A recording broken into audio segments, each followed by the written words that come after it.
Hello everyone, welcome to career information. Cochin shipyard limited ने एक recruitment जारी किया है। ये जो रिक्रूटमेंट है ये एग्जीक्यूटिव ट्रेनीज के लिए है। इसमें बहुत सारी टेक्निकल और नॉन टेक्निकल पोस्ट के लिए वैकेंसीज है।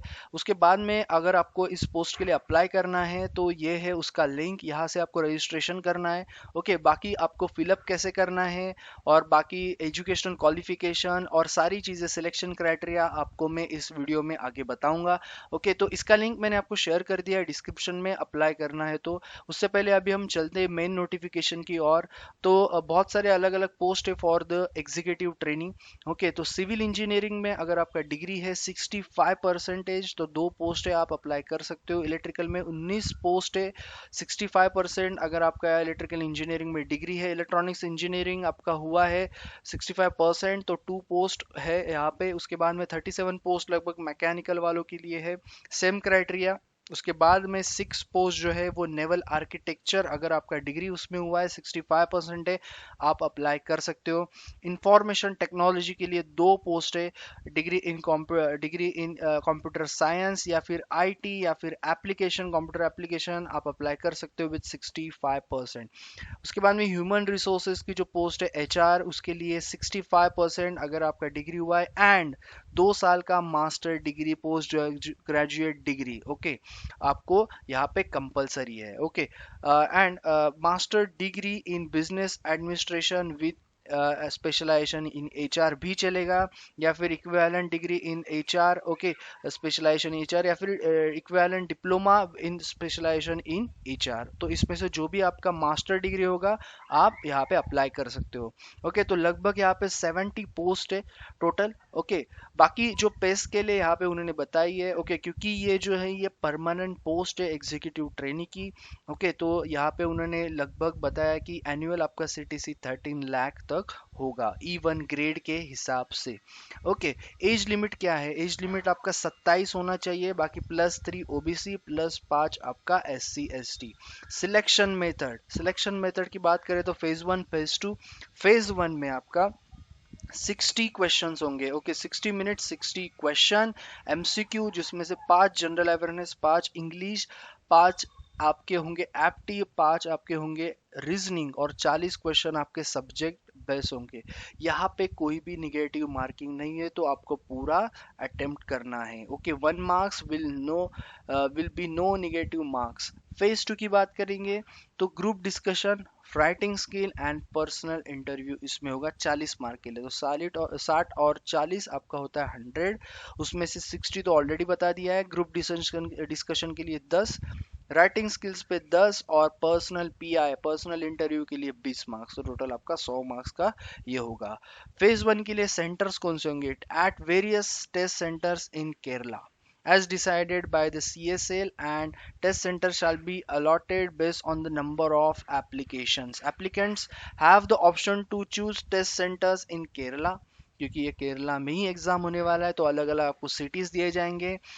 While completing the online application, the objective type online test will be tentatively scheduled in the third week of November. तो थर्ड वीक ऑफ नवंबर में आपका होगा।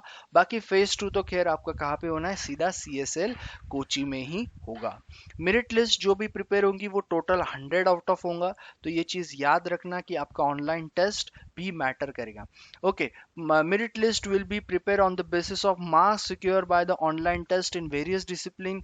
आपको फेज 2 के लिए क्वालिफिकेशन के लिए आपको फेज 1 क्लियर करना जरूरी है, सभी को नहीं बुलाया जाएगा। So based on the marks phase 1 के जो भी आएंगे ऑनलाइन टेस्ट के, वहां पे आपको 1:6 इन द रेशियो ऑफ 1:6 के हिसाब से आपको बुलाया जाएगा फेज 2 के लिए। लेकिन फेज 1 का भी तब आपका कंसिडर होगा फाइनल मेरिट लिस्ट के टाइम पे। तो ये चीज याद रखना। CSL reserves the right to fix minimum marks for pass in the objective type online test, subject to minimum 33.33% marks for the purpose of shortlisting for the phase 2। जैसे आपको बताया 1:6, अगर उससे कम भी होता है तो डिपेंड करता है, एक मार्क्स लगाएंगे वो और उसके बाद आपको शॉर्ट लिस्ट किया जाएगा। Those candidate who successfully complete the certificate verification shall be allowed to attend phase 2। तो सबसे पहले आपका फेज 1 क्लियर होने के बाद फेज 2 से पहले आपका वेरिफिकेशन भी होगा, ताकि वैलिड कैंडिडेट्स को ये मौका मिले। ओके, तो ये है information regarding the qualification.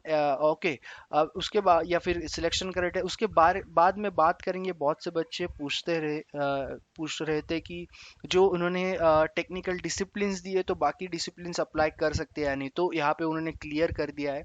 Electrical में सिर्फ इलेक्ट्रिकल एंड इलेक्ट्रॉनिक्स इंजीनियरिंग वाले ही अप्लाई कर सकते हैं। इलेक्ट्रॉनिक्स में ये 5 ब्रांचेस अगर आपकी है तो आप अप्लाई कर सकते हो।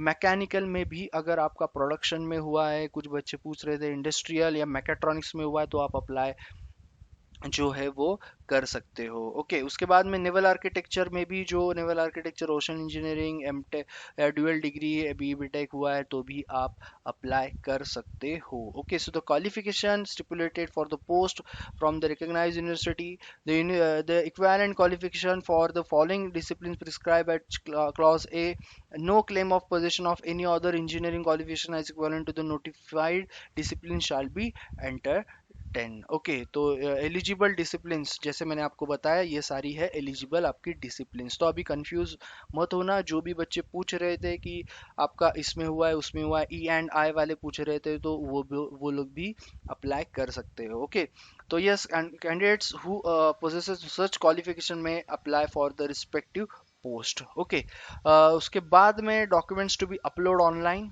तो आपको क्या ऑनलाइन लगेगा फॉर्म फिलअप के टाइम पे?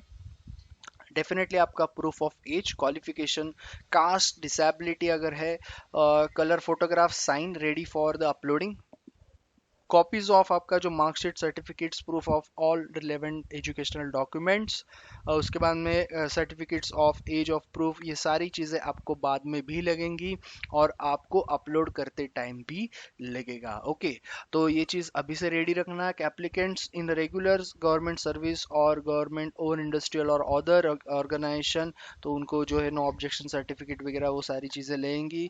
Application fees 750 rupees. Okay, 750 rupees fees है, कोई भी फीस नहीं है SC ST और PWD कैंडिडेट्स के लिए।